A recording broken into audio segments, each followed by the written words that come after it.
সুপ্রিয় শিক্ষার্থী, মির্জাপুর সরকারি কলেজের অনলাইন ভিত্তিক ক্লাসে তোমাদের সবাইকে আমন্ত্রণ জানাচ্ছি।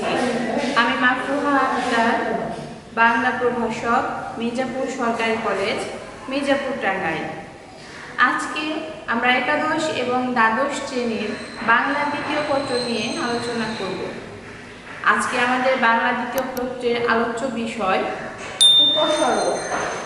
উপসর্গ কি সেটা নিশ্চয়ই আমরা সবাই জানি। এই উপসর্গ বাংলা ভাষার খুবই গুরুত্বপূর্ণ একটি বিষয়। উপসর্গের কারণে বাংলা ভাষার শব্দ ভাণ্ডার সমৃদ্ধ হচ্ছে। এখন উপসর্গ কি সেই বিষয় নিয়ে আমরা বিস্তারিত আলোচনা করব। উপসর্গটা হচ্ছে এক ধরনের অব্যয়, যে অব্যয় শব্দ, ধাতু বা ক্রিয়ামূলের পূর্বে বসে নতুন অর্থ প্রকাশ করে। আমরা সংজ্ঞাটা তাহলে দেখি।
বলে যে সমস্ত অব্যয়সূচক শব্দাংশ ধাতু বা শব্দ বা ক্রিয়ামূলের পূর্বে বসে নতুন অর্থ প্রকাশ করে, কিন্তু সেই অব্যয়গুলো নিজে কোনো অর্থ প্রকাশ করে না, সেই সমস্ত অব্যয়কে উপসর্গ বলে। তার মানে উপসর্গের নিজস্ব অর্থ নেই, সে ধাতু, ক্রিয়ামূল বা একটা শব্দের পূর্বে বসে অর্থের পরিবর্তন করে নতুন একটা অর্থ প্রকাশ করে।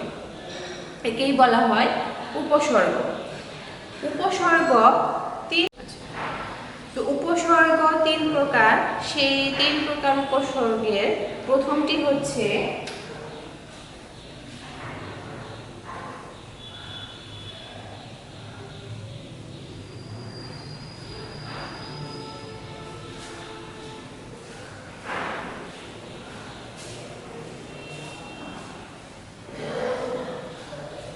সংস্কৃত বা তৎসম উপসর্গ। দুই নাম্বারটি হচ্ছে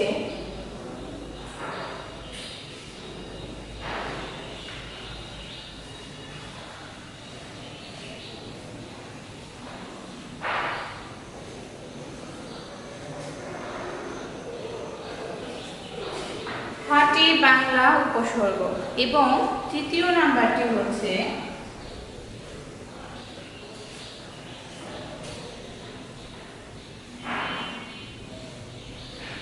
বিদেশি উপসর্গ। এই তিন প্রকার উপসর্গের প্রত্যেকটি উপসর্গের কিন্তু আবার আলাদা আলাদা ভাগ আছে। যেমন সংস্কৃত বা তৎসম উপসর্গ হচ্ছে 20টি, খাঁটি বাংলা উপসর্গ হচ্ছে 21টি এবং বিদেশি উপসর্গ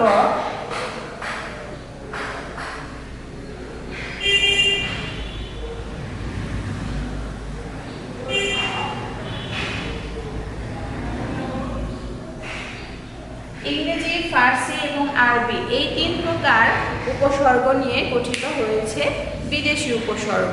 এগুলো হচ্ছে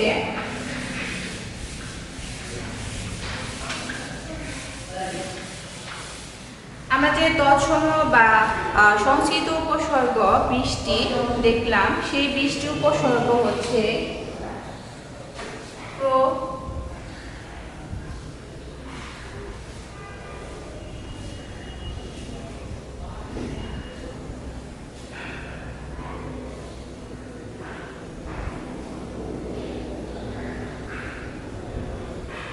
এরকম প্র, পরা, প্রতি, অতি, সু, বি, নি, আ প্রভৃতি এরকম আরো আছে। সবগুলো মিলিয়ে হচ্ছে 20 প্রকার তৎসম উপসর্গ।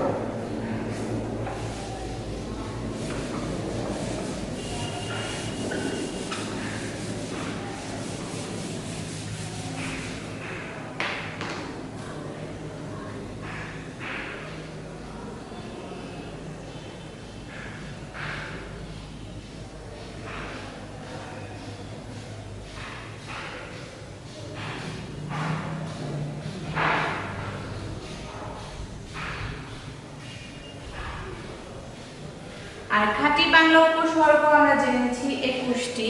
সেই 21টির মধ্যে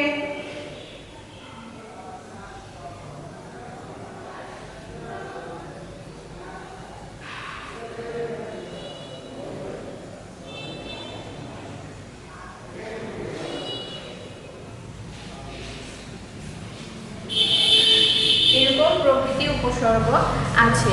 এরকম 21টি উপসর্গ বাংলা উপসর্গ। তো এইভাবে বিদেশি উপসর্গগুলো আসে।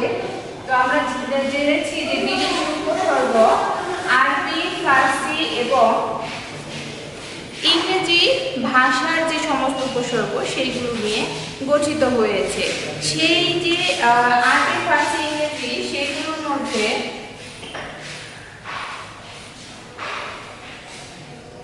ইংরেজি উপসর্গ হচ্ছে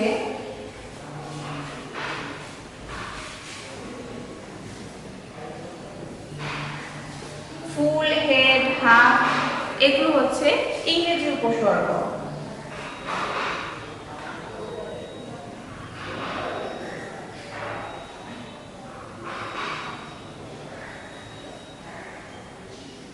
হয়ের, লা, গড় এগুলো হচ্ছে আরবি উপসর্গ।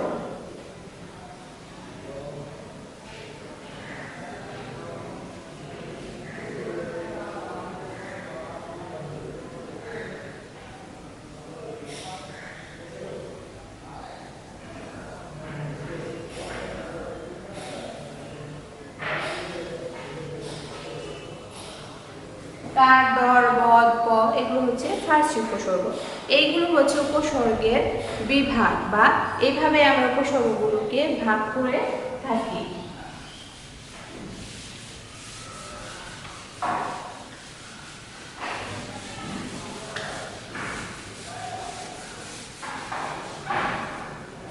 এখন আমরা প্রথমেই বলেছিলাম যে বাংলা ভাষায় খুবই গুরুত্বপূর্ণ এই উপসর্গ। উপসর্গগুলো প্রতিনিয়ত বাংলা ভাষাকে সমৃদ্ধ করছে।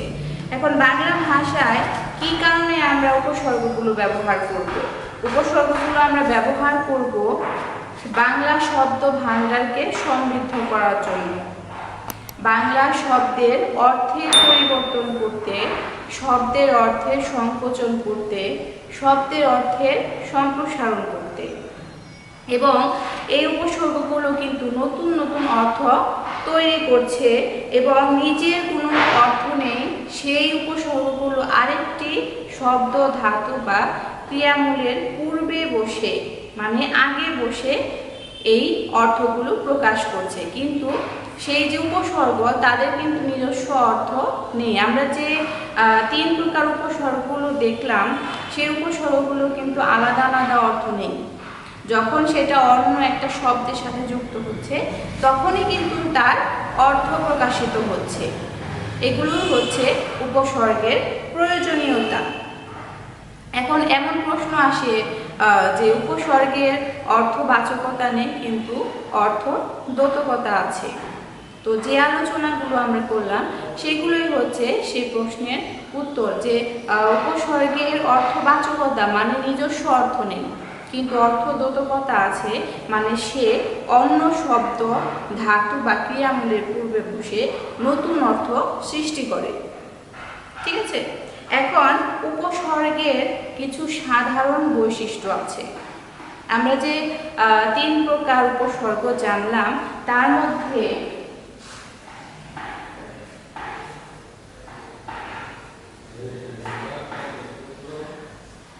সু, বি, নি, আ এই 4টি উপসর্গ তৎসম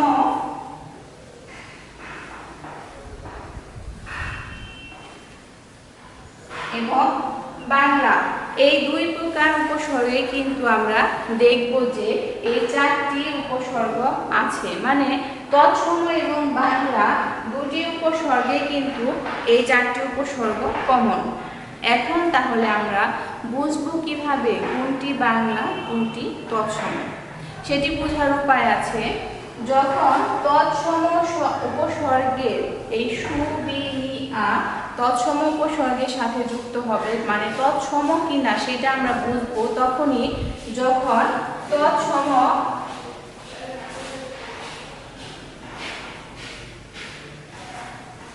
শব্দের সাথে এই 4টি উপসর্গ যুক্ত হবে। যেমন এখানে আমরা সু দিয়ে দিলাম, সু একটি উপসর্গ, এখনো আমরা জানি না এটি তৎসম নাকি বাংলা। এখন এই সুর সাথে যদি আমরা একটি তৎসম শব্দ যুক্ত করে দেই তাহলে এই সুটি হচ্ছে তৎসম উপসর্গ। যেমন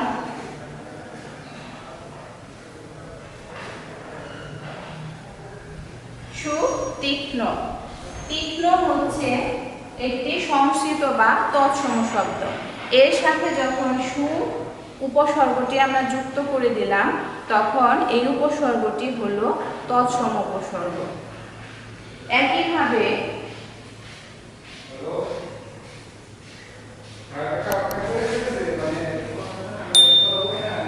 আকণ্ঠ, কণ্ঠটি হচ্ছে তৎসম বা সংস্কৃত শব্দ। এর সাথে যখন আমরা উপসর্গ যুক্ত করে দিলাম তখন এই উপসর্গটি হয়ে গেল তৎসম বা সংস্কৃত উপসর্গ। এখন একইভাবে আমরা বাংলা উপসর্গগুলোকেও চিহ্নিত করতে পারবো যে এই 4টি উপসর্গ বাংলা শব্দের পূর্বে বসলে সেগুলো হয়ে যাবে বাংলা উপসর্গ। যেমন এখানে আমরা সু এবং আ দিয়ে উদাহরণ দিয়েছি, একইভাবে এখানে আমরা বাংলা শব্দ যুক্ত করতে পারি সুনজর। নজরটি হচ্ছে বাংলা শব্দ, এর সাথে সু যুক্ত করে দিলাম, তার মানে সুটি হচ্ছে বাংলা উপসর্গ।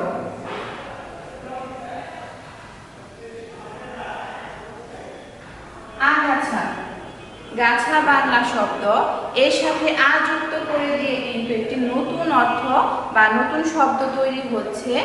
সেই শব্দের গাছা হচ্ছে বাংলা এবং আ হচ্ছে উপসর্গ, এবং বাংলা শব্দের সাথে একটি উপসর্গ যুক্ত হয়েছে, এই কারণে এটি হচ্ছে বাংলা উপসর্গ। মোটামুটি এটা হচ্ছে এক কথায় বাংলা শব্দের সাথে এই 4টি উপসর্গ যুক্ত হলে সেটি হচ্ছে বাংলা উপসর্গ। আর যদি এই 4টি উপসর্গ সংস্কৃত বা তৎসম শব্দের সাথে যুক্ত হতো তাহলে হয়ে যেত সংস্কৃত বা তৎসম উপসর্গ।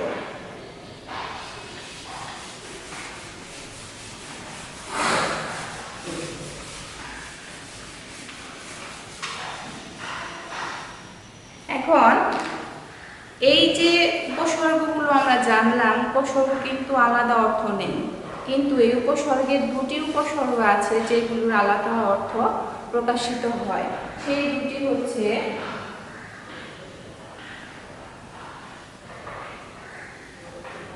প্রতি এবং অতি। এই দুটি হচ্ছে তৎসম বা সংস্কৃত উপসর্গ। এই দুটি উপসর্গ কিন্তু একটি বাক্যের মধ্যে আলাদা শব্দ হিসেবে প্রকাশিত হয়। যেমন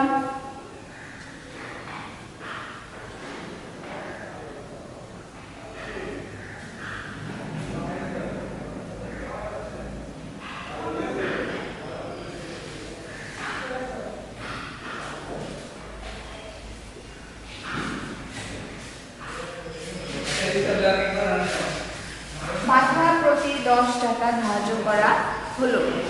এই প্রতিটা কিন্তু একটি আলাদা শব্দ হিসেবে এখানে এসেছে। আর প্রতির সাথে যদি আমরা প্রতিজন দিয়ে দিতাম তাহলে কিন্তু এটি একটা শব্দ হয়ে যেত, তখন এটি উপসর্গ। কিন্তু যেহেতু এখানে প্রতিজন নেই এবং প্রতিটা আলাদা শব্দ হিসেবেই এই বাক্যে এসেছে, তাই এটি উপসর্গ নয়, এটি একটি আলাদা শব্দ। এইভাবে অতি এবং প্রতি দুটি উপসর্গকে কিন্তু আমরা আলাদা শব্দ হিসেবেও চিহ্নিত করতে পারি।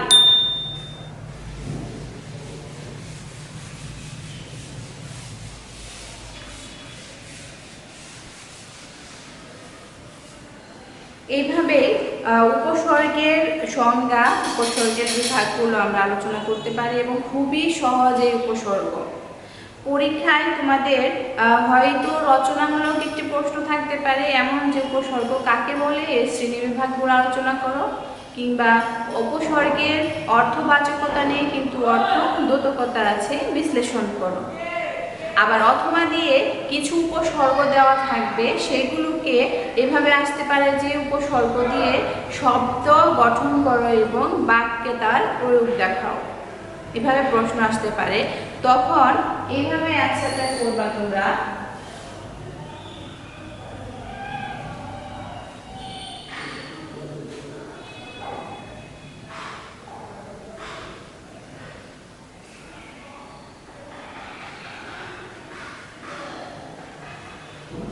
কিছু উপসর্গ তোমাদের দেওয়া থাকবে, সেইখান থেকে ধরে নিলাম অতি উপসর্গটি তোমাদের প্রশ্নে দেওয়া আছে। তাহলে তোমরা উপসর্গ লিখে তার নিচে সেই অতি উপসর্গটি দিয়ে এবং পাশে শব্দ গঠন দিয়ে এইভাবে অতি দিয়ে একটি শব্দ তৈরি করবে বা গঠন করবে। অতি দিয়ে হয়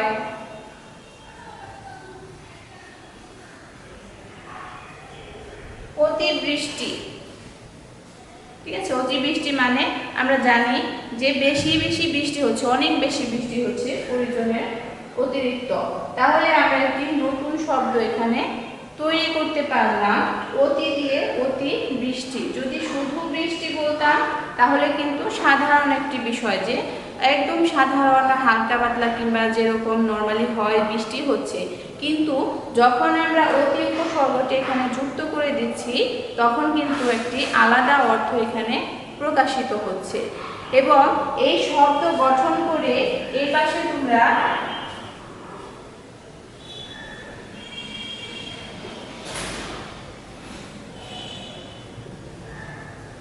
বাক্য গঠন বা বাক্য প্রয়োগ এভাবে দেখাতে পারো।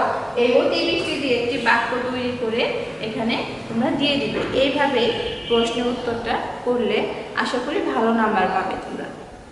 তো এইভাবে উপসর্গের আলোচনা শেষ হয়ে যাচ্ছে এবং খুবই সহজ। উপসর্গের যে বিভাগগুলো সেইগুলো বাসায় যদি একটু দেখো, খুবই সহজ, যে বেশি কঠিন কিছু না। তো দু একবার পড়লেই আশা করি ভালো অ্যান্সার করতে পারবা তোমরা পরীক্ষায়। এবং আজকের ক্লাসটি এ পর্যন্তই শেষ করছি আমরা। সবাই ভালো থাকবে, সুস্থ থাকবে। পরবর্তী ক্লাসে আবার দেখা হবে। 3 প্রকার, সেই 3 প্রকার উপসর্গের প্রথমটি হচ্ছে তৎসম বা সংস্কৃত উপসর্গ, দ্বিতীয়টি হচ্ছে খাঁটি বাংলা উপসর্গ এবং তৃতীয়টি হচ্ছে বিদেশি উপসর্গ।